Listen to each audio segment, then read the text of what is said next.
Well, good evening and welcome to the Demon Lamb Podcast 2018 edition. My name is Andy, and joining me for the first time this year is Grapeviney. Grapeviney, g'day, how are you? I'm great, Andy, thank you. Season's greetings to you and to all the Demon Landers out there. You're probably like me, still dead drunk. Even talking about the night grand final, you're going to the those international games that they used to play post-season somewhere overseas. Yep. I think I think that was the last year that it was played, and I think we won at the Blue Jays Stadium in Toronto, if I remember correctly. So that's our last bit of silverware. Yes, that's interesting. I don't know. I've got a question to ask you. Am I going to regret the tattoo that I just got? The AFLX tattoo. I think the fact that the X is sort of in writ large across your back might be problematic, but we look to have taken to it like a duck to water. So, bring on the 2019 AFLX season for possible back-to-back flags, I think. Well, there's been a lot of controversy about the format. What did you think of the format, forgetting that we won the game? We won the tournament. What were your thoughts on it as a spectacle? As a spectacle or as a replacement for a JLT game? I don't know. What are your thoughts? Look, I don't like the gimmick side of things. I don't like the smoke, the flashing lights, the blaring music and commentary in the background. I can't stand that stuff, and I think most people over the age of about 10 would be with me on that. But I actually didn't mind watching the game itself. It's not footy as we know it. It's very much a different version. It's open and free-flowing, and there's not many players on the ground, so there's not too many contests. But, look, I think, after 5 months break, we'd just about take anything, wouldn't we? So I didn't mind watching it in the end. Yeah, I was actually there. I took my nephews, who I've got an 11-year-old and a 9, nearly 10, and I took my daughter, 9 years old. They loved it. They had a ball. We actually went in that family section behind the goals, and they were running around. The beanbags. Yeah, the beanbags. They had an absolute ball, and my brother-in-law said my nephews all weekend were talking about it. So, I mean, it's a win for them for that age, and that's probably where it's marketed towards. If they want this to go ahead in the future and to be something that's sort of their target market, I guess. They had an absolute ball. They loved it. And, look, because we won, I had a different probably view of the game as a whole at the end. I dare say, had we been bundled out early, then maybe, maybe. You got the added match, didn't you? Because we played off in the granny. But yeah, look, it's obviously. I think part of it is aimed at the kids, in the way that Big Bash is with the cricket. Yep. But I think they would also have a mind to promoting it overseas, and I could see it, down the track potentially running as sort of almost a bit of a separate competition, because it is quite a different game. So, yeah, it'll be interesting to see what happens. The crowds weren't great, were they? Well, there was almost 30,000 at the G, but then I watched on Sunday a little bit of the other the Sydney competition, and the side of all the crowd that they said were there must have been on the camera side, because the other side, you really it didn't look like a game of Fitzroy Footscray at the Winton Oval or something. I think Fitzroy and Footscray would have gotten more than probably. The Sydney game. I saw a bit of it too, and it looked absolutely empty. Fitzroy Fremantle played in Brisbane, maybe. Yes, yes. But, look, Could you see people getting into it overseas? No. They were even saying today, there was an article online that I saw, whether it was on Facebook and a link to the AFL site, that they're saying, imagine a team of like Dangerfield and Sloane together, like trying to do that BBL, contracts, right. Yep. get manufacture a team together type of thing. But that's never going to happen. I don't want my players getting injured in the off season. Cricket's a bit different. You can do that. There's not as many injuries, and I'm not saying there's no injuries in cricket, but football's more of the contact. The risk is, it's more of a risk that you're going to have someone who's going to miss a chunk of the season. Maybe if it's at the end of the season, giving a bit more time before the next season, maybe. I just don't want my players getting injured. And that's what even with our game this week, that was my biggest fear, that we would get someone injured.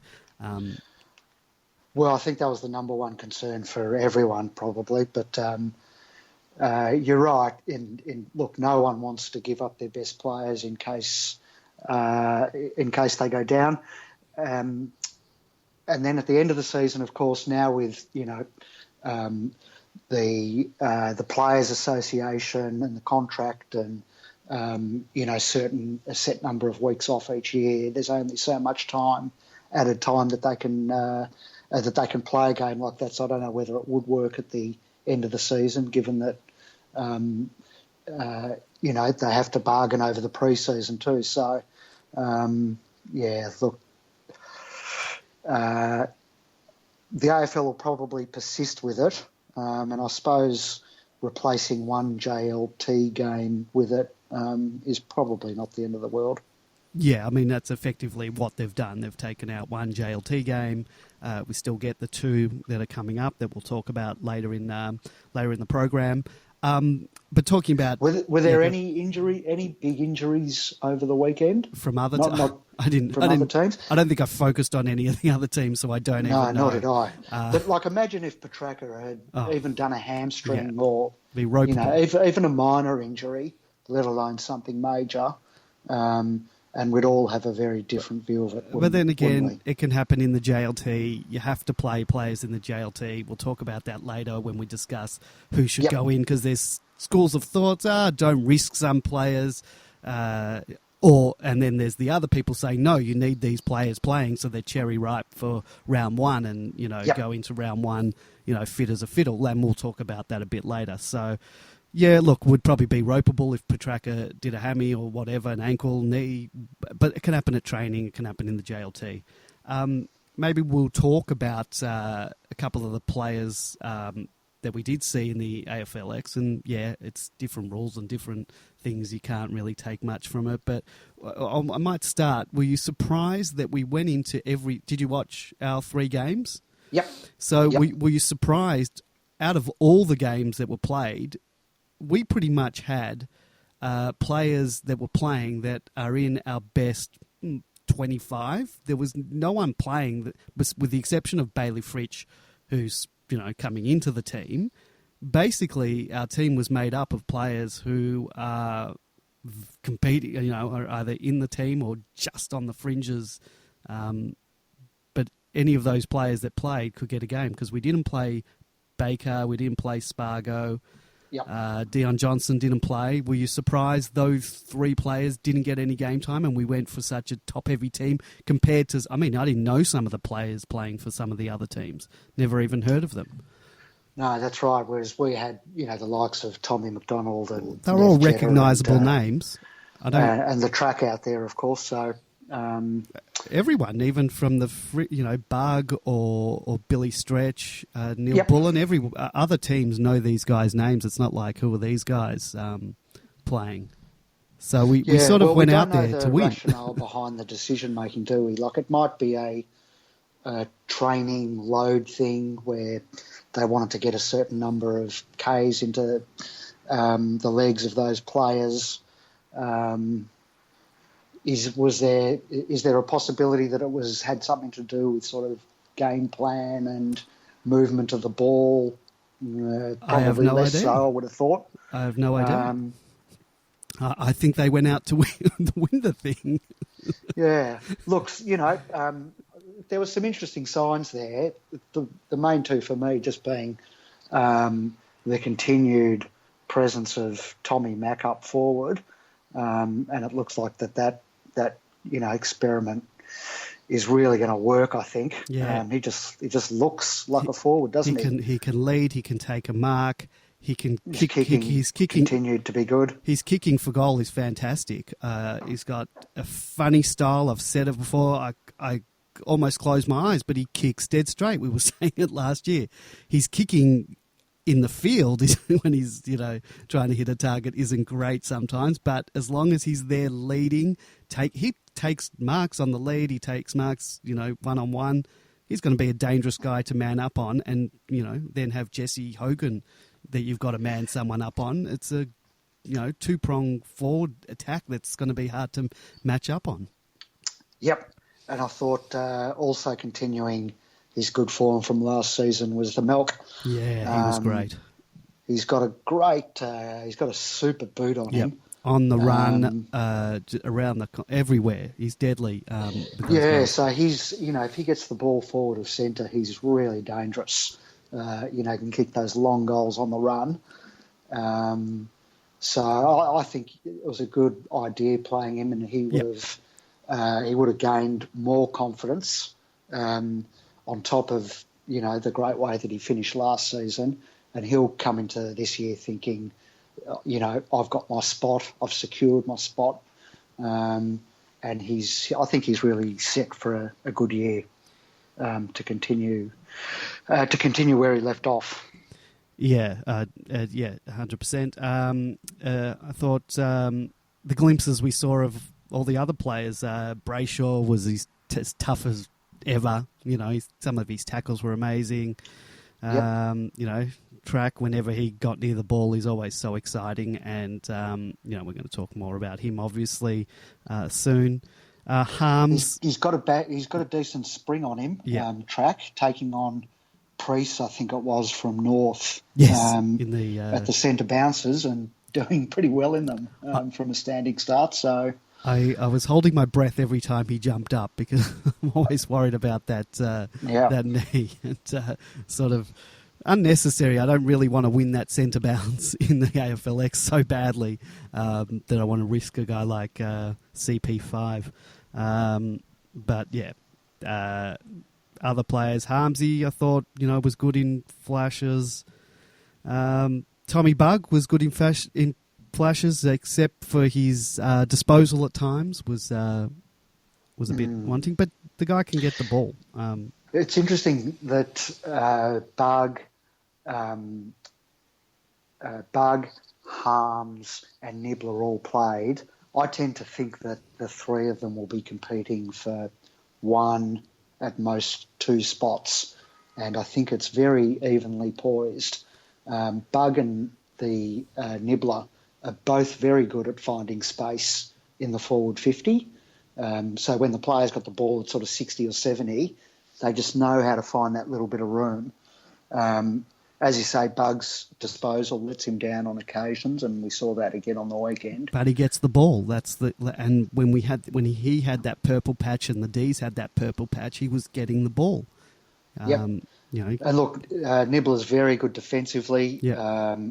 I think he led the club or the league, or was very high in defensive pressure last year, which is something that Goodwin values.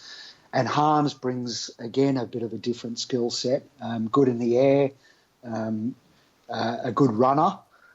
So I think there's a very interesting battle going on between those players as to who's going to make the starting, the first 22. They also played him in defence a little bit as well, so I'm sure they were experimenting there, and I'm positive that they'll sort of mix and match with forward and back with him in the JLT as well to see what he can do.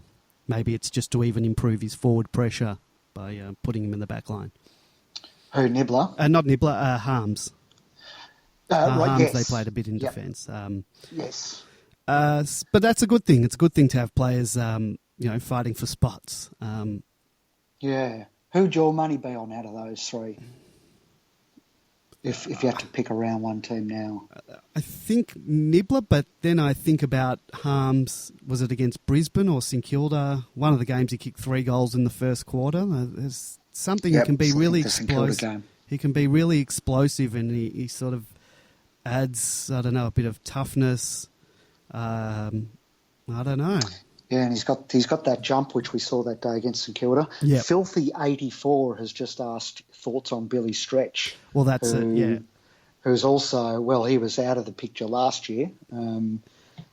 Definitely a step behind the other three. He got a fair bit of the ball on the weekend. I think in the first game he had the most possessions. And look, it's AFLX. It was sort of a keepings off game when you get the ball, and we, sort of in that first game we killed them. I don't know. It's hard to say. I like him, but he's probably behind a couple of players for a spot. Having said that, he's a handy player. If someone gets injured, he can play. But he's going to have to work for his spot, I think. Yep. Just having a look at I think Maynard, he's, apparently at training, the guy's training the house down. You have a look at his arms. He's a big boy. He's a very big boy. He's probably got to earn his spot into the team, but I'm sure he'll get a go this year, and I hope they give him a bit more of a go than they did last year. He played the one game, I think, against GWS, but yeah, I'd like to see him get a bit of time and see what he can do. Yeah, yep. And then you had the 2 defenders that we had playing. Neville Jetta, well, he speaks for himself, He got in a little bit of a brouhaha, Nev. Yeah, well, he got off. I saw that he got off at the tribunal, yes. But he was, I don't know what happened, but he was, you don't see Nev do that too much. He sort of lost his cool a bit. There must have been... It's not to say that he doesn't give as good as he gets, but yeah. For him to do that, something must have been said or done. Yeah. There was either something said or something done to him that we couldn't see. But otherwise, like he would have that reaction, not in a pre-season Mickey Mouse game like that. Yep. There had to have been something. Yes. I'm not going to make any accusations. I don't know. But I'm saying for him to have that reaction, there must have been something done. Mm. So, anyway. And Wagner, I thought he didn't play too badly. I read on Demonland a few people were critical of him, but, there was one real mess-up that he did that cost a goal. I think he kicked it into someone and the rebound got a goal. But, it's sort of too early to tell, and AFLX isn't... I'd like to see a few JLT games at least before I make a decision. But for his position, there's a lot of... there's not very many spots in that back line for that type of player up for grabs. So it's going to be a fight there. With the 2 old guys, Vince and our new vice captain, Geordie Lewis, and then you got Hibbert, Hunt, and the big guys Frost, Omac, and who else is and Nev there. There's and our new recruit, Jake Lever. 6 spots, and there's quite a few guys fighting for spots. So Wagner's gonna, have his work cut out for him. To earn a spot there. But as I said, not a bad thing to have players fighting for spots. Yep. All right, so that's AFLX. Now, the big news of the week. Well, we had 2 big things happen within quite a short space of time, and I really think they should have spread out the news of the leadership group and the re-signing of Christian Petracca. In case you've been living under a rock, Christian Petracca signed on for a further 2 years, I believe. So his contract was coming up at the end of this year. Is that correct? at the end of this season. Yes. And he's already, Yes. rather than go through the whole season, will he, won't he sign? He's signed on the dotted line he's extended for a further 2 years. Yep, and said he wants to be a one-club player. Yeah. I'll at say the same time. we'll probably pay through the nose in 2 years' time, but I would say we'll keep him. And look, that's why he's only signed a 2-year deal, and it's smart all round. Yep. We get to keep him in the short term, and he knows that in 2 years' time, when he's renegotiating, he'll be entering his prime then, and who knows where he'll be. Yeah. The world is his oyster. Well, so. it's up to him to decide how much he's going to be worth in 2 years' time. It's all in his hands now. We know what he can do, and he's got to have that breakout season. And I've got the faith in him. Yeah. I think he's too talented and too driven to let it slide. Having said that, you never see him not laughing or smiling. He seems to have an absolute ball, no matter what he's doing. All the photos that we see from training, he's always got a massive smile on his face. He certainly knows how to enjoy himself. But I think if you read in between the lines in his interviews and you listen to him talk, I think he genuinely wants to achieve big things. So I've got the faith that he'll get there and he'll realise his potential, and it's huge. I love some of the quotes that he said. I want to be, this is Petracca, I want to be that person who has a massive impact every week. I don't think it's arrogance. I think it's a fine line between confidence and arrogance. Sometimes I flirt with that, but sometimes you've got to have that to be the best. You play footy because you've grown watching the best play, and he says he used to go to Collingwood, which we can forgive him, and he used to watch Scott Pendlebury with the confidence that he had. Who doesn't want to be that guy with the ball in their hand in the big moments? And that says it all, doesn't it? Yeah, and I think he said something about him wanting to win us a premiership. Like he's hungry for that, and well, I'm all for that. Yeah, and that's a trait we're seeing in a number of our players. I remember really early on in one of his first games, there was a kick on the full in the forward pocket, and Jesse, there was a really tight angle, and Jesse ran from a million miles away to try and take the kick. And you want players to want to be in that moment and to embrace the pressure and accept it and take it on themselves and trust themselves to deliver the goods. So, give me a team of winners like that any day of the week. He also said the best thing about this group is that we're best mates and we go even harder on each other, and we're so competitive in that we want to beat each other. So I really can see that liking among this. Viney and Petracca. And Oliver. Oliver. Look, it's exciting times. It's a good thing. Just like it's great to be able to poach players from other clubs and be a destination club, it's also good being able to re-sign your young guns and be a destination club within the club. And, he could have probably got anything from anywhere. He could, I'm sure his manager said to him, you know what, we can take this and we can either take the D's to the cleaner at the end of the year by talking to other clubs or whatever. And he said, no, I want to... I'm signing now. I want to be loyal. I want to play one club. I'm sure I'm sure he's not playing for free, but I just love everything about this guy. And credit to Roos and Peter Jackson, but credit also had a good one because the re-signing of key players started a while ago, even at the end of the Roos. Well, Roos was still there, and you already had players then signing on and saying, putting faith in Goodwin, basically, already before he'd even started coaching. So this is a continuation of that.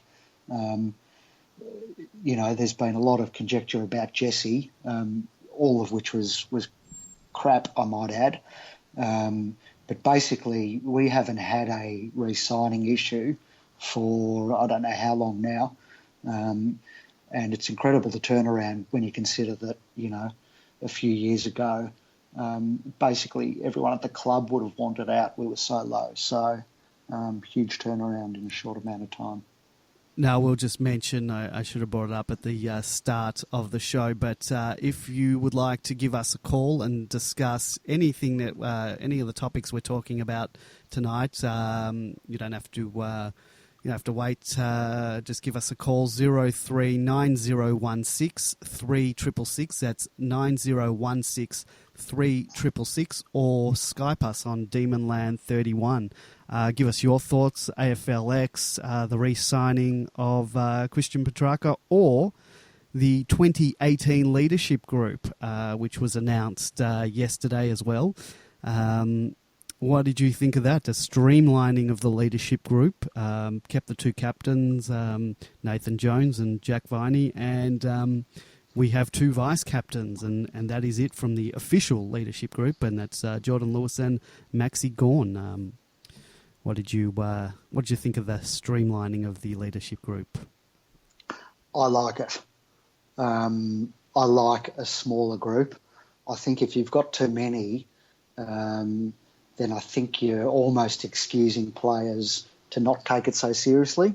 So if there are 7 in the group, then it's very easy to say, well, I don't need to push it because there are 6 others, doing the job around the ground too. Whereas I think in a smaller group, you take on the responsibility perhaps a little more sort of seriously than if every second player's a designated leader.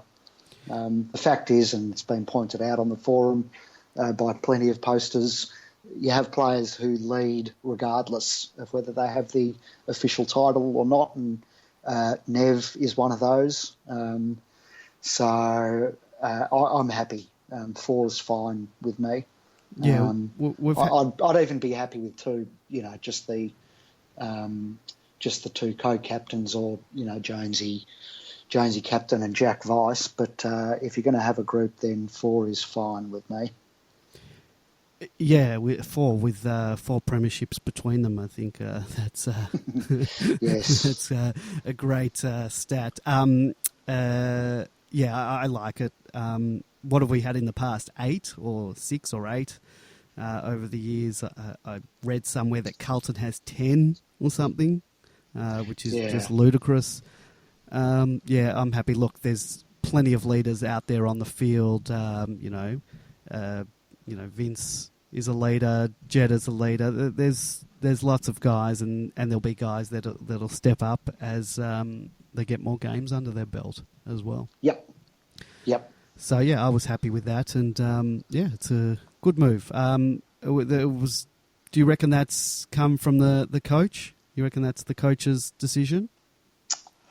I thought I read somewhere on the forum that no, it was speculation. I don't know. Yeah, we're speculating. Yeah, that's all. I'm speculating. Yeah. Do you think this has come from the coach streamlining? I think maybe, but I have no idea. But yep. Is there a question mark over leadership, given what happened with Campgate? Well, that's what I was going to talk about now. Pre-season's been, from all reports, and this happens every year. Everyone's flying. Everyone looks great, But then we did have this issue that popped up. What actually happened? Do you know what the timeline of events was with that? From what I think is that the players, or do we even know which players or how many players had an issue with? It was 14, I think, wasn't it? Do we know how high up in the hierarchy of the players this was? Was this the captains included, or was it just a group, or we don't know? We don't have to name names, but I don't know. But there were players that were unhappy with us doing this camp. What was it? It was the Army camp or whatever, what they do? I think it's a combination of sort of, SWAT group cops and SAS military types doing a boot camp, which by all accounts was very brutal last year. I can imagine it was.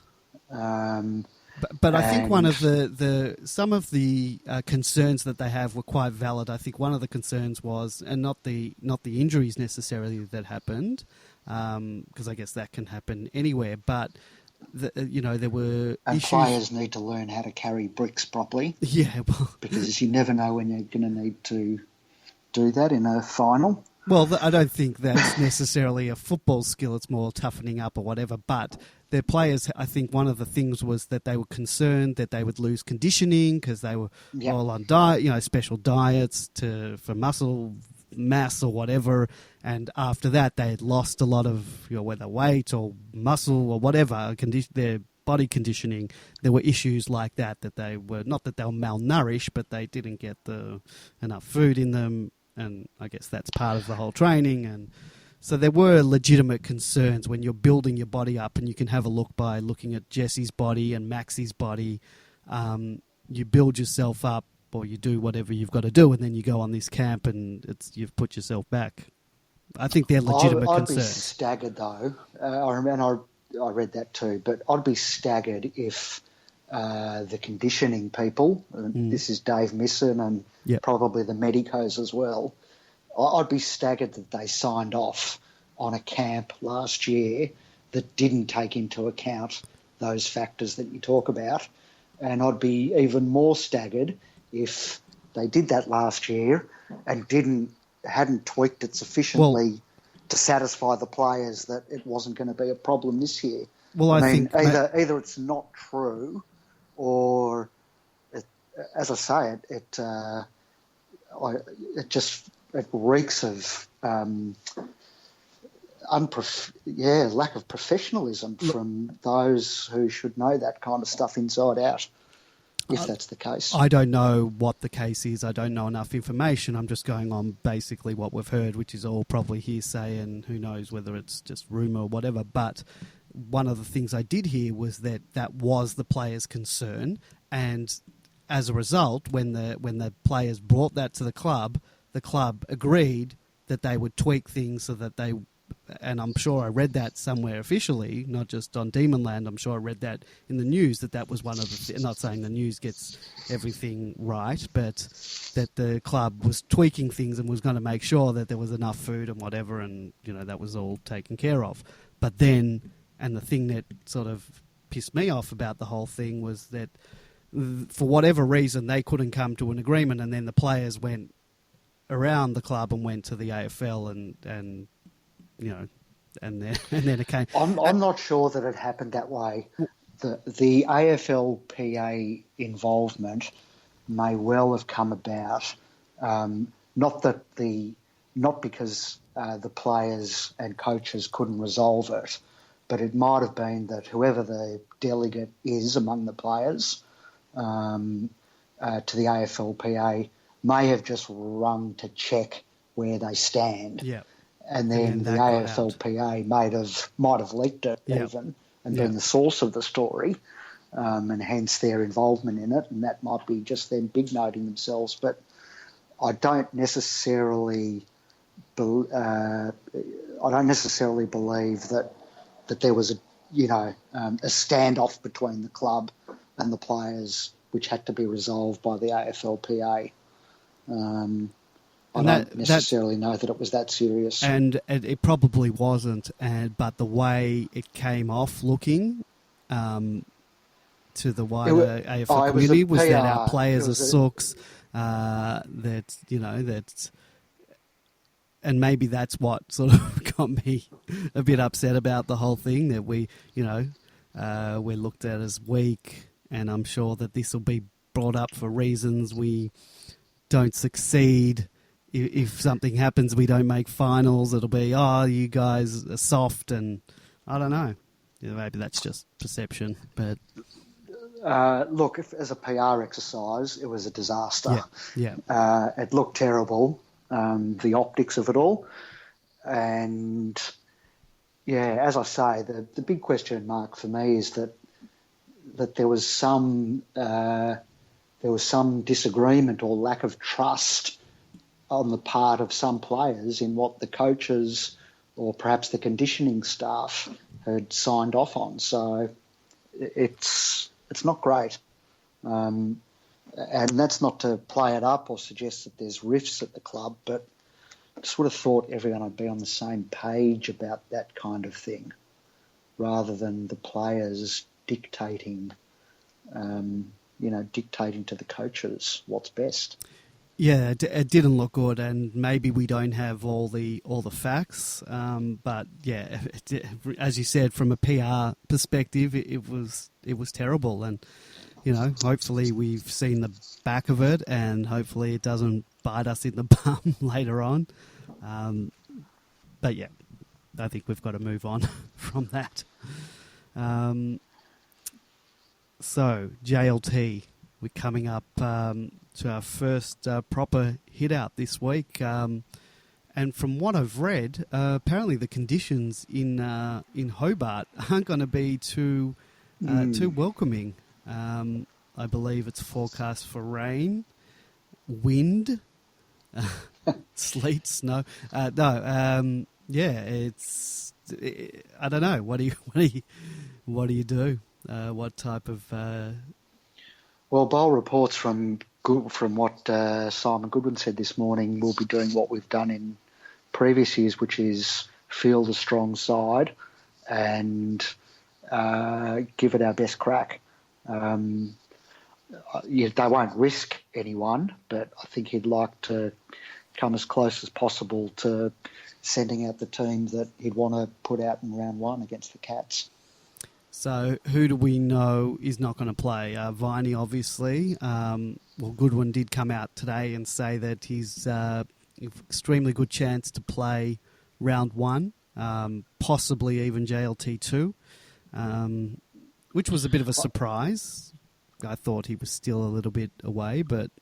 It was more than a little surprise. It was a huge surprise to me because the most recent update that we had on that was Jack himself about a week or a week and a half ago, and he was very vague about the timeline of returning to full training, let alone, getting into sort of into matches. So when I heard that, I thought, well, there's no end to this. There's no end in sight at the moment. And yet, barely sort of a week or 10 days later, and it looks like he may well be, as Satty has assured us throughout the pre-season, on track.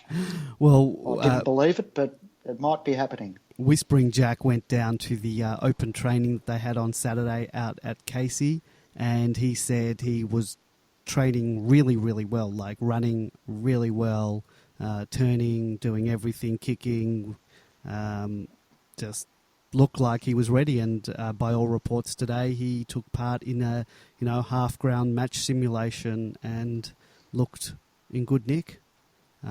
We know by all training reports that he is, even though he hasn't been participating in the main groups, he's been running and running and running, so he's fit as a fiddle. Yeah. Let's hope he's out on the field because I reckon we need him. Yeah, fingers crossed. Absolutely. So he's not going to play this week. Dom Tyson's not playing. Yeah, Dom Tyson's got a calf injury. They reckon he should be right for the Jeffy's not playing. Yeah, Jeffy he's sort of been in and out of the rehab group throughout the whole thing. Look, it's not something I'm too worried about. He obviously doesn't have a long-term injury, and he's the type of guy that you can just sort of play him and he does his magic. Yep. So I'm not too concerned with Jeffy. And then there's just the question whether we play any of the new guys. I reckon they'll give Bailey a shot in the JLT. I'm not so sure on whether they're going to give Spargo or Baker, who I would like to see both of them at some point pop up and just see what they can do. But I think I've got a sneaking suspicion that we'll probably see Bailey Fritsch round one. Really? Yep. I think they'll play him. They like a Hannon. That they'll just play him. But who's going to miss for Bailey Fritsch? I don't know. Does Hannon play round one? in your team? You know what? He kept doing everything he needed to do, bobbed up for goals, and, I think so. But you can only play so many players. I wish he could play more. I just have a feeling that he'll sort of be that guy to replace Jack Watts. Yeah, look, he did a couple of nice things on the weekend. Yeah, he did. I was very impressed. Very nice pass. Yep. Kicked a couple of goals. Going into forward 50. I mean, it was easy to score in this type of game, but he kicked 3 goals. Look, you don't know. And missed one, so... He's very slight. Yeah, but someone said it in the training thread, that he is slight, but he just seems to get into the right place and do the right things, and I don't know. I think he's going to be one of those guys that they just give him a go, and like Hannon, just delivers. Will he take? I know he's not a small crumbing forward, but will he take Jeffy's place on the weekend, or will potentially either Spargo or Johnston get a shot? It seems like that Johnston can't get a shot at any time. They didn't really give him much of a shot last year in the in the JLT. I think he was played named one. and played one, but only played half a game, or if that. Yeah, well, he didn't do much, or didn't see him, but. I don't know. You've got to weigh up what's the JLT. Remember last year at the season launch, yep. Jonesy nominated Dion Johnston as his Smoky for the year. Well, he didn't get a look in at all. I mean, what was his form? Well, he was shown up by Jack Viney, who nominated Clayton Oliver as his Smoky. So, yeah. Look, what do you do, JLT? Obviously, it sounds like Goodwin's going out to the best team available to play, but yeah, I don't want to see. As curious as I am, I don't really want to see the Oscar Bakers. You don't want to see him. Weekend. You don't think to give them a go and show for a quarter, a half what they can do if they're ready, or you don't? No, because I think just purely on a fitness and strength level, they're not. Yeah. Fritsch has been playing VFL football, so he's perhaps at a different level. But, Petty and Baker and, they're still, they'd still be pulling up sore from training every day. So, What about Balak? Someone said that he did get Simon Goodwin said today that he's a chance. But I thought I read certainly at the start of pre-season that he was at the back of the pack, and tended to be struggling. Yeah, well, he hadn't played footy in a long time, so his conditioning wasn't there. So I can understand that. And I remember was he in the team on the weekend even? No, he wasn't. But then again, so was Spargo, Baker, and Johnston, and none of them got out of their tracksuits. That's right. And the only need to look at last year and this very surprise selection of Mitch Hannon in round one to know that not to rule these things out under Goody. Did Hannon play in any of the JLT games last year? I know that's probably stretching the memory. That's stretching it a bit. For me. If anyone knows the answer to that, 039016363666. That's 0390163666. You can join us if you are listening, and there are well over 60 people listening live at the moment. If you want to chat with us in the chat room, it's demonland.com/podcast. I probably should mention that at the beginning of the show because I've got links all around the site for it to listen, but it does say if you want to chat to click here. Chat with us. You can ask questions that way if you don't want to get on the air. You can also Skype us, Demonland31, and we will happily take your calls. Will Frost, Omac and Lever all play? And have you seen how big Frost? Sam Frost is? He's huge. I posted a picture on the Demonland Instagram page of him lifting some weights at the Maroochydore training camp, and I don't think it was a trick of the light or anything, but he was massive. His arms are just enormous. Yeah. And in my mind, he was quite skinny. What happened there? Yeah, they call him Optimus Prime. Yeah, so... Which is one of those big Transformer things. Yeah, I know. I did grow up in the 80s.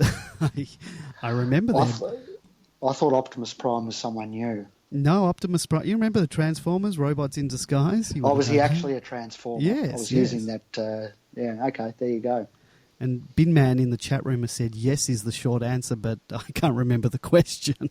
Is for Hannon, whether Hannon played in the JLT. So thank you, Bin Man. If anyone wants to call in... He might have been answering the is Optimus Prime a Transformer yes, question. Yes, he could have.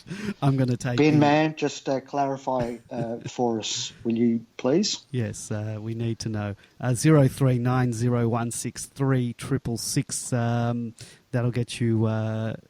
That'll get you calling in, and Demonland31 on Skype. And if you've been watching the AFLW, and I know we're going to talk about that in a minute, call in, because curious as to your thoughts. Girls had their first loss on the weekend, so if you've got some comments to make on the women's game, we'd love to hear from you on that count too. Bin Man was not referring to either of the questions we thought he was. He said no, Frost and Oman, which I'm sure he means Omac, will play. So he said yes, is the short answer, no, yep. Frost. I don't know. T-Max younger. Yeah, all right. AFLW. Oh, well, do we need to talk about it? Bin Man's become the unofficial spokesman for Oscar McDonald. Well, look, I think we've got to give the guy, it's got a clean slate. I don't have an issue with him. I think if anyone misses, it's going to be Frost. Yeah.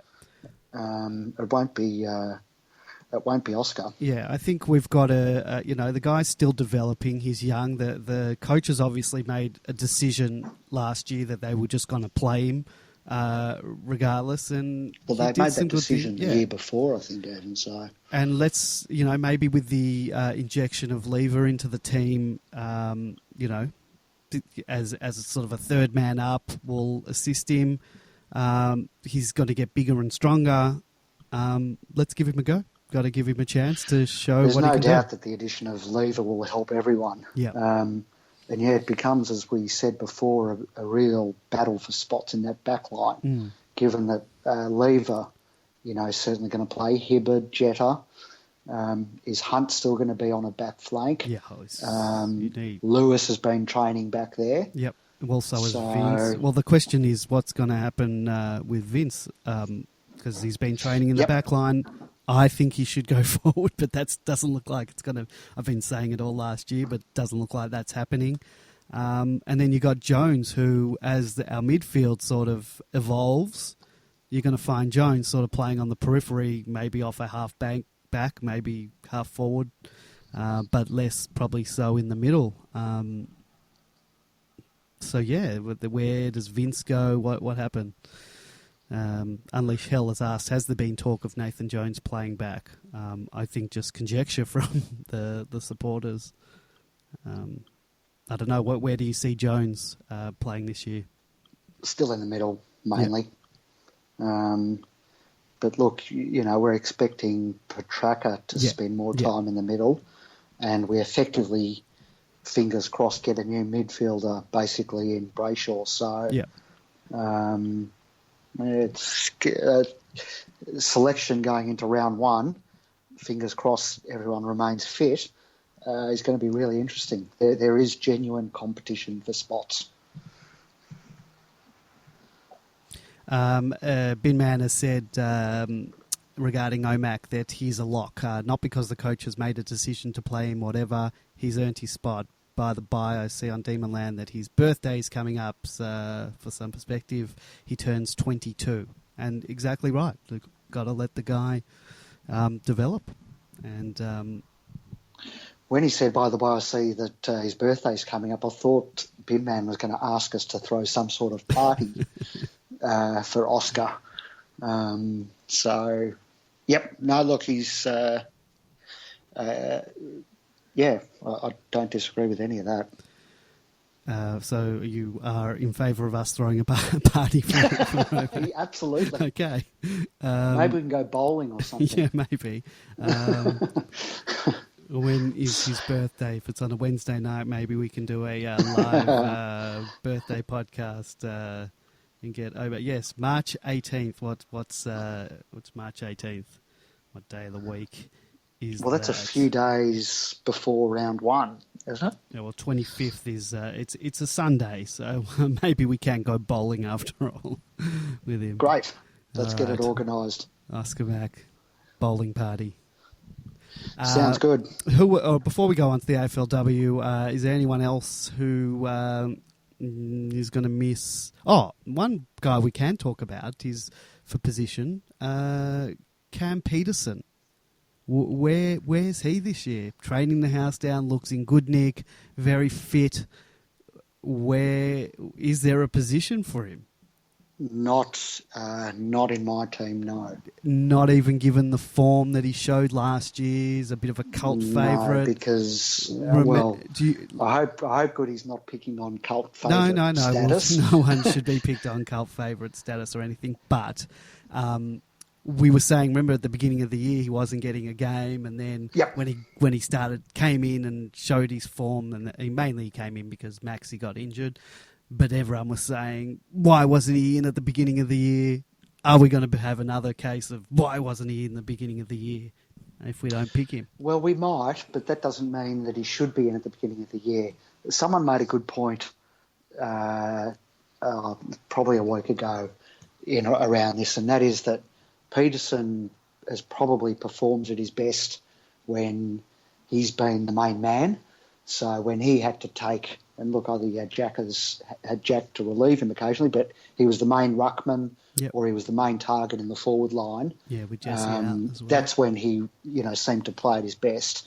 And I think he struggled a bit when Jesse came back and they had to sort of work together. Yeah.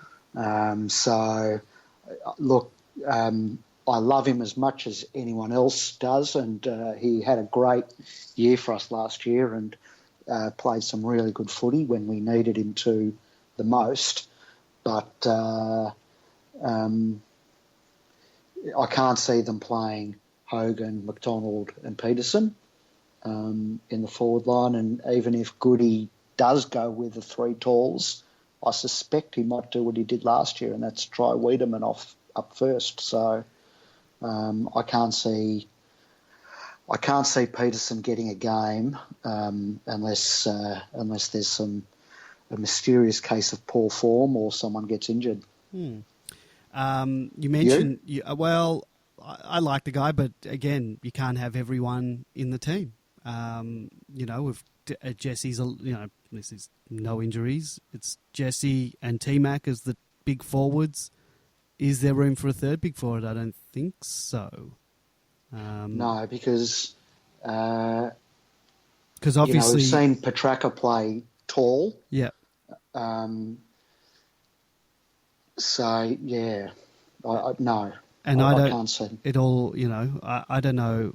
I mean, Fritsch is quite slight. I don't know how tall is he. And look, he's no lock yet for a game. That's just my my sort of wish, but. Obviously, T-Mac's going to do the, the resting ruck duties. I don't know if Cam gets a game, and that's not because I don't want him in the team. It's interesting. I think he's spare parts. He's very good spare parts, or at least he was last year. Yeah. So, it's a pity. And look, I read that he said. He treats every game as though it's his last. So he's got the right attitude, and I think he'd be realistic about where he sits in the overall scheme of things. Well, you know what? I'm a big fan. I hope he gets a game. obviously not at the expense of an injury of someone. I'd like him to be in the team, but you know what? If you've got selection headaches, it's only a good thing. So, yeah. You mentioned Wiedemann. Now, he's been in the rehab group virtually the whole summer. He's had an ankle op. He just can't seem to get out of that rehab group. He's still at training and running, and so it's not like he's in the Vandenberg territory. But I don't know if he hasn't really bulked up a huge deal, has he? I saw a picture of him the other day. He looks bigger, but he's been in that. I don't know.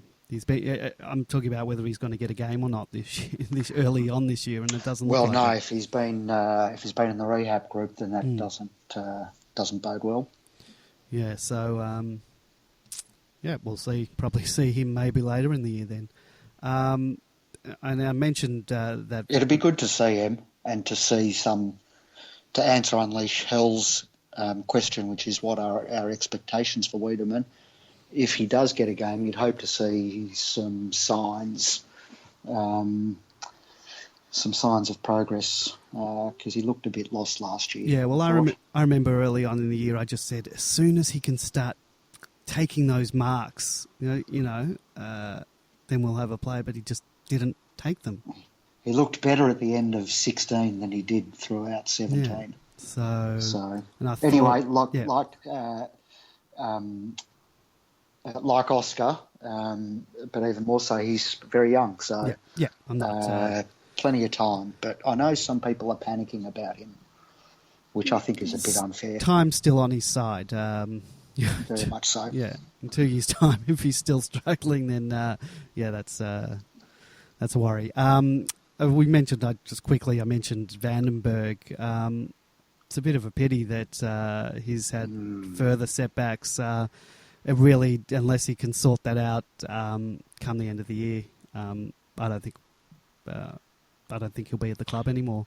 Well, it's hard to justify keeping him on the list. And it's a shame because I really like him as a player, but it doesn't look good. Not at the moment, no. So all the best to him with that recovery. It can be a cruel business, can't it? Because he was playing in the NEFL. Yep. And a mature player, and so would have seen this as sort of a late bloomer's chance and an absolute sort of bonus on top of the career that he'd already had, and then to get to Melbourne and have it blow up in your face, because of injury. So, it's hard not to feel for players like that who just can't seem to get the body right. Yeah. All right, so we'll move on to the AFLW, and I watched a game on the weekend that was very reminiscent of some of the Melbourne games that I've had to witness. Wasted opportunities, could have sewn it up in the first quarter. I don't think the ball went past the centre line on Freo's side of the ground the whole first quarter. We had the ball the whole time. Freo did flood a little bit and made it harder, but we just wasted opportunities with bad kicking. Well, the game should have been over at quarter time, even though Freo had the wind in the second quarter. If we'd been 5 or 6 goals up instead of whatever it was, 1 or 2 goals up. 1-5 to nothing, Sorry? It was 1-5 to nothing at quarter time. So Freo would have lost belief and just, may well have given the game away. So very disappointing. And as you say, it's hard not to compare it to some of the efforts that you see from the boys. And that's been a bit of a theme this year. I thought if you cast your mind back to the first game against GWS, I thought the first half was quite a bit like that in that we tended to have the ball a lot, but struggled to capitalise on it. And that happened last year as well. That ended up costing us a place in the final as well, that type of thing. But when they do get a roll on, they play some quite exciting football, better than a lot of... I've watched bits and pieces of other games here and there, and some of the standard isn't great. but I find some of the link-ups that the Ds do are quite exciting at times. And yeah, I agree. And it's funny, I just very quickly found myself emotionally invested in it. So I get as annoyed as I do watching the lads. I get as frustrated at mistakes and at umpires' decisions. So it's nice to have another outlet for our Melbourne passion.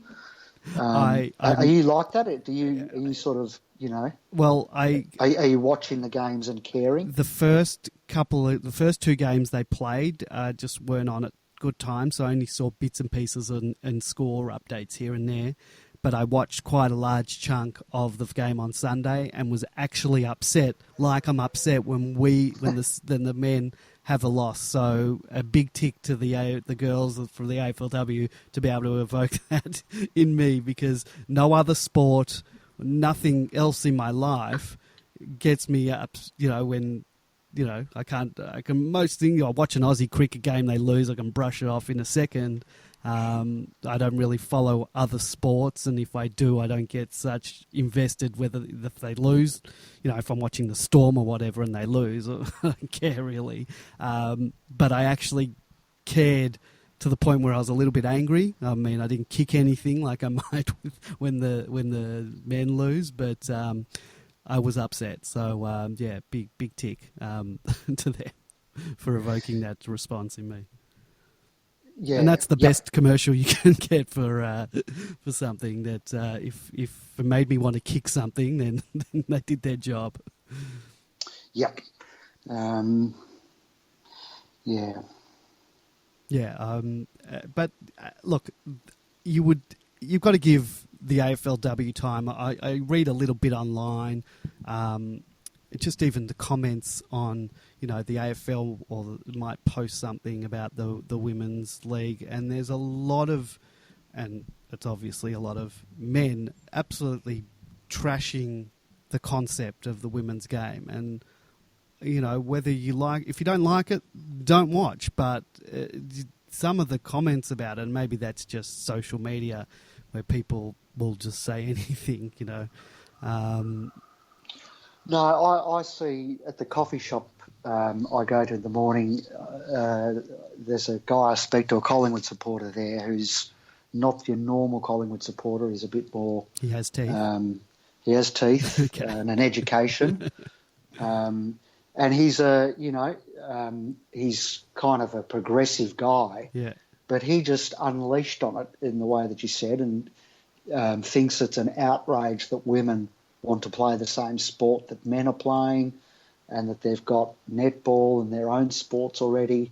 And I just sort of can't fathom that answer.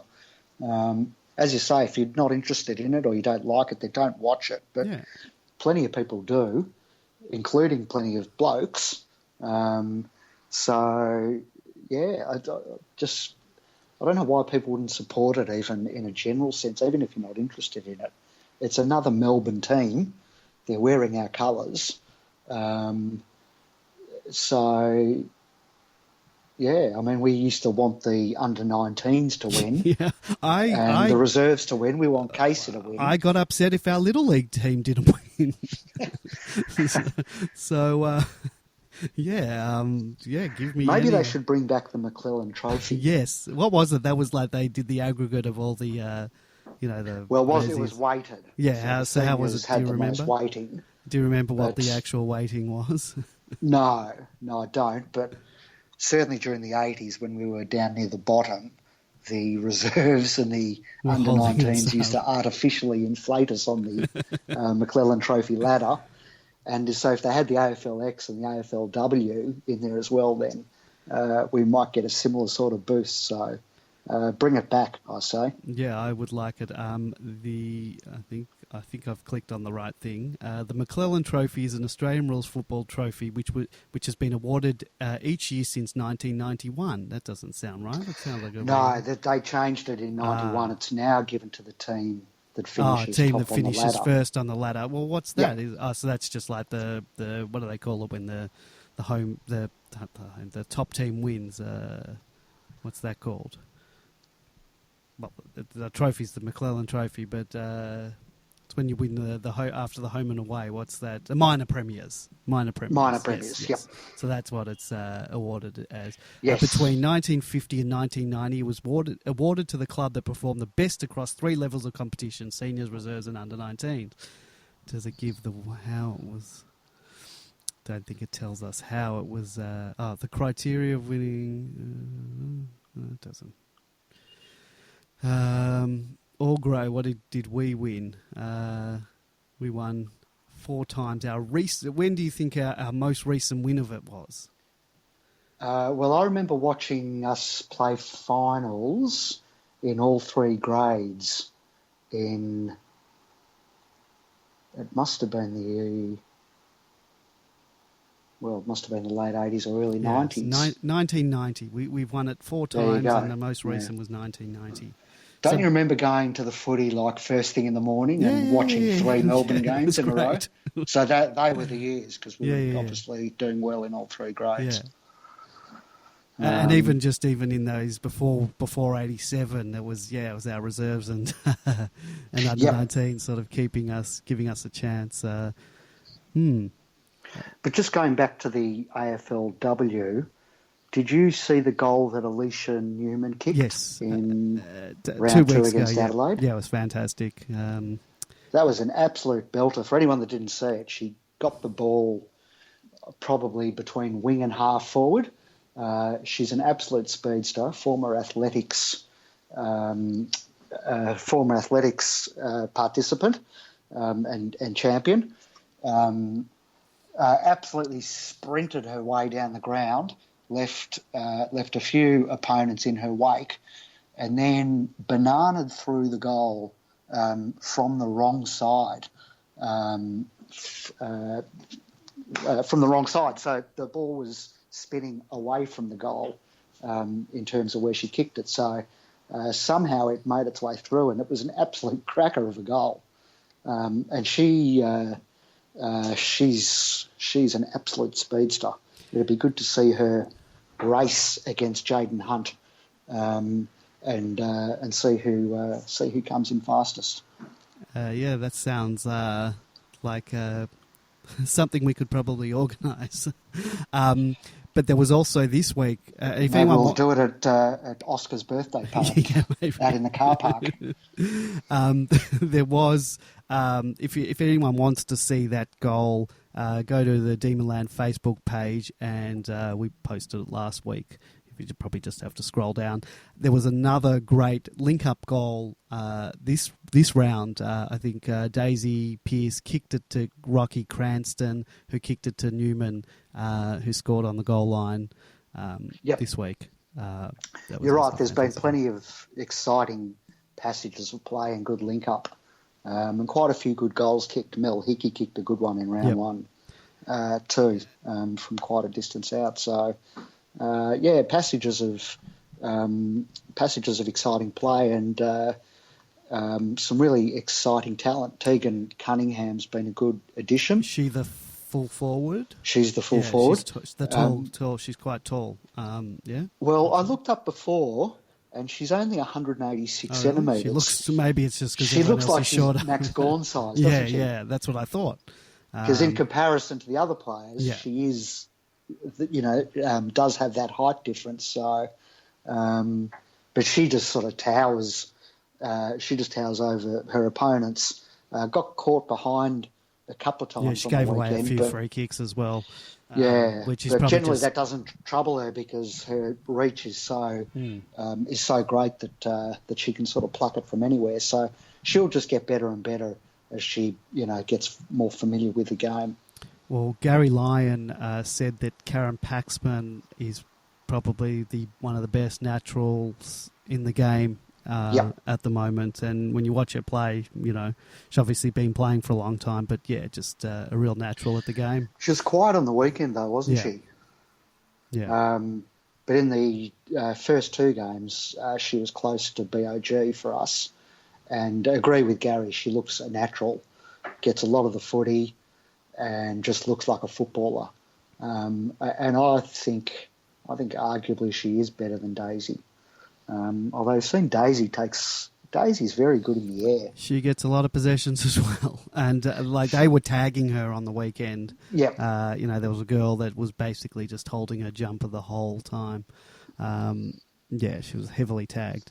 If anyone wants to give us a call before we wrap it up shortly, 03, you can talk about anything we've talked about tonight. It's the re-signing of Petracca, the leadership group, the JLT Series, AFLX, AFLW, 03 9016 3666, or Skype us on Demonland 31 9016 3666. Would love to hear from you. The McClellan Trophy, just quickly, was 10 points for the seniors, 4 points for the reserves, and 2 points for the under-19s. And the values were halved for drawn games. So bring it back. Yep. Bring back Slug Jordan with it. Yes. The man who, along with Ronald Dale, was responsible for all of that. So we've got JLT game this week. When is it? It's on Saturday. Is it during the day or at night? When is it? I've got it here. 2:05 p.m. So hopefully, and we play our hoodoo team. Does it count? Or has the hoodoo been broken? Does AFLX count for breaking of hoodoos, or do we need to wait till round North 3? will be very nervous after the AFLX, and they'll want revenge. Yeah. In the same way that the Cats are still seeking revenge on that 1989 World Series win against them. So they'll be extra motivated against us in round 1 to try and avenge that defeat. Are you worried about the golden midfield of Geelong come round 1? I know it's still over a month away. Does the Dangerfield Selwood Ablett combination strike fear in your heart? No. Look, all great players, obviously, but I think we've got a better spread beyond that. I think they're too reliant on too few. So I'm not scared of Geelong this year, no. And I'm subject to putting out a half-decent team. I think we'll knock them off. That would be great. I mean, it would really... I mean, we're getting ahead of ourselves. But we played Brisbane in round 2, I think, don't we? Yeah. And all of a sudden that's become a blockbuster because Brisbane, in case you don't know, also won a premiership on the weekend. Yes, they did. I thought we were the only ones, but apparently it's the two premiership teams facing off. So expect 100,000 at that game, and it'll be brutal. I may be going to that game, actually. Stay tuned. I've been sort of tossing it up. I might go there. I haven't ruled out going myself, so I might see you there. All right, that'd be good. That, and then we've got we've also got Gold Coast early in the year as well over there as well. Yeah. So we've got North. That's the big game. That's the hoodoo breaker. And we were going through last year all the remaining hoodoos, and with the exception of making finals, that North Melbourne one is one of the last remaining hoodoos that I want to knock over this year, and hopefully knock over all those hoodoos, including the big one. But we're very far away from that one. Yeah, well, it's been at least 3 or 4 days since our last premiership, so we're getting a bit restless for the next one. Yeah. Hopefully the women can deliver. That would be nice. That would be real silverware. We're well placed, I think. We've got a quality outfit, so there are no watch this space. There's no finals for the women. They're still the top 2 teams get into a final. Right. Yeah.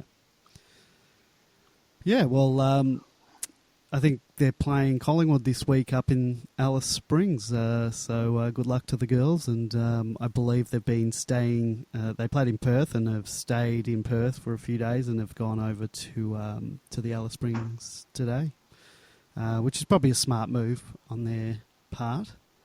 I hope they're doing some community stuff like the boys do when they go. Well, I haven't, because footy's obviously huge in the NT. Yeah. And I tell you, it's just as big among the women as it is among the men. I've watched a bit of NT footy, and it's huge across the board. Well, so it'd be good for the girls to get out there. I don't think they have done it so far because I follow most of them sort of on Instagram or whatever, and I haven't seen any photos of that sort. But maybe they only got there yesterday or today, though. I think so. We've still got tomorrow and Friday. Well, yeah, I think we're done. We've covered everything. Anything else? What's the craziest thing you've done as a Demon supporter? It's probably to follow the Demons. Does that count? That was the thread on Demonland this week. I know at least one crazy thing you've done as a Demon supporter. Start Demonland and well, yeah, and you're also work for free. But what else? What have I done? Well, we've done it together, and that is we used to have tennis lessons with Todd Viney, and that was crazy for two reasons. One, it cost a small fortune, and two, neither of us were interested in tennis. No, I can't hit a ball to save my life. He obviously didn't teach us that well. I can't remember anything he taught us about tennis, but I do remember just hanging out with him on the tennis court. And we paid a lot to do that. So that's pretty crazy. When was that? What year? What year were we talking?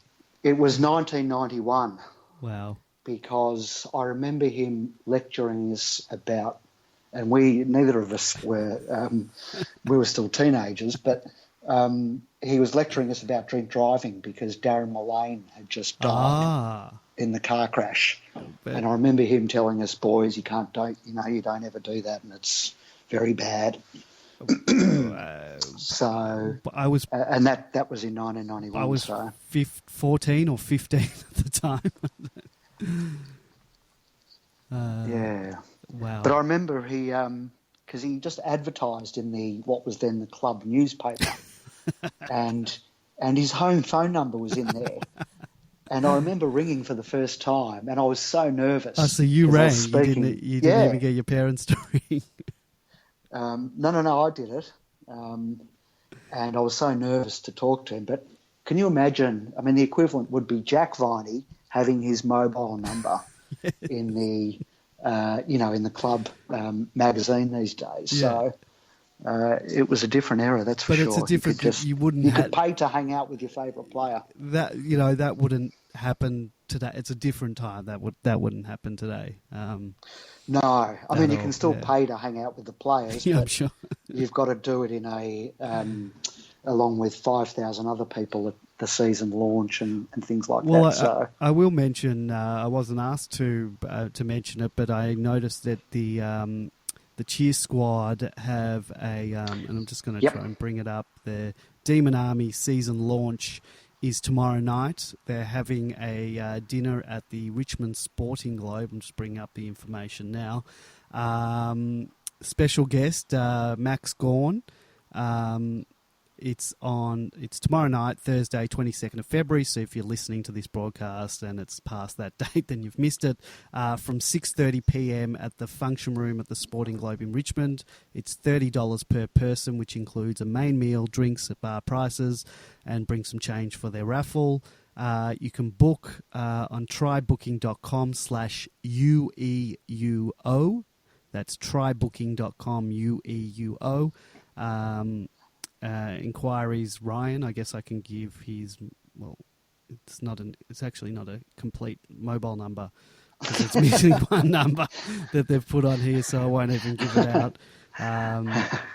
It's one number missing, it looks like.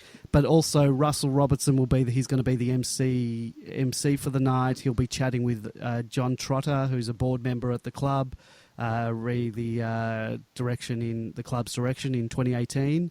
and beyond. And another special guest is Wayne Ludby, photographer and a D's fan. So I don't know if you're familiar with Wayne Ludby's photographs. I worked with Wayne Ludby a long time ago. Yeah. When I was in newspapers, and he was actually the picture editor at the Herald Sun. Great photographer. Yeah, fantastic. For a long time. He worked at The Age before working for News Corp. And I still remember actually growing up, he took a ripping pic of Darren Cuthbertson taking a screamer out at Waverley one day back in the Cuthbertson days, which I remember I had pinned up on my wall for many years. But also, great photographer. Also took another famous photograph, perhaps one of my favourite sporting and probably the saddest photo I've seen, was the Jim Steins photo with Jim Steins getting screamed at, yelled at by John Northey after the 1987 preliminary final loss to Hawthorn, where he... Famous photo. One of footy's most famous photos. I need to say one of its saddest photos. Yeah. Because there's fire and fury on Swooper's face, and poor Jimmy's just standing there with his head down. Yeah. And coincidentally enough, Wayne Ludby's sister, Sam, ended up marrying Jim Steins many years later. So Wayne is the late Jimmy's brother-in-law, was. There you go. So... I remember very much a Melbourne man. I remember a quote from Northey regarding that he said he called Jimmy Steins every silly bastard under the sun. Yeah, that's a famous footy photo. Yeah, so that's good night though from the cheer squad. Yeah, Max, because Max is always he's entertaining, always great talent. Yeah. And good to have a board member too, someone who you don't hear from all that often. People probably aren't familiar with John Trotter's name, so should be a good event. Yeah, so that's tomorrow night at the Sporting Globe. I think it was at 6:30. Best to book tickets if you are thinking of going. There is a thread on Demonland, or you can look at the Demon Army's Twitter, Facebook, Instagram pages to find out more information. Get along and support your cheer squad. Yeah, well, I mean, our cheer squad does a fantastic job. We spoke to Sophie last year about it, and even though it's a huge time commitment that they put in. Yeah, and especially now with the women's game as well. You know, they work just as hard for those games as they do for the boys. So yeah, and I think I read a post on Twitter or something that they weren't too happy that there was that the scheduling clash of the women's game this week and our game in Hobart that was spreading themselves thin. Well, it costs a lot as well. Yeah, and they generally their costs come out of their own pockets. So when you're flying to Alice Springs. And Perth and the likes, it's not cheap. Yeah, do whatever you can to support the Demon Army because, as I said, we don't sit in that area, but we reap the benefits of the enthusiasm that they bring to the game. And I went to the game on Friday night, and I couldn't even tell you if there was another cheer squad there because I think ours was the only one that was there, decked out with the floggers, with the big heads they've got, the Pac-Man ghosts and all that, and they really bring it every week. And as I said, I don't think any of the other cheer squads were even there. So if you can't make it to the gig tomorrow night, you can join the Demon Army, and it doesn't mean you have to go and sit with them every week. The financial support is also important. So, yeah, something to consider if you can spare a few dollars. Yeah, most definitely. All right. Well, that is our show. That is our show for the first edition of 2018. And look, I hope it's going to be an absolute ripper season. It's our year, guys. Our year to get back up in the winning circle. So hopefully you are there with us for the journey. And if you're listening to us champion data, your rankings and stats and putting us as one of the worst midfield along with Richmond is ridiculous. Well, do we stand back and watch. I'm going to stop the music for a second because maybe I was going to say we need to talk about this. No, let's not dignify it by talking about it. Right. I think RJ's got it right when he said that they're great at collecting stats, but not necessarily so good at interpreting them. All right.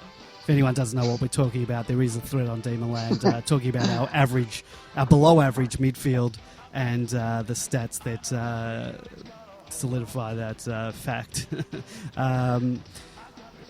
We won't talk about that. We'll let our footy do the talking. We'll be back. I assume we'll be back next week to discuss the JLT game. Give a bit of a player by player review. Maybe we'll be joined by Nasha again. We'll be back next week. So I'm Andy. Here's Grapevine. See you next week. Good night.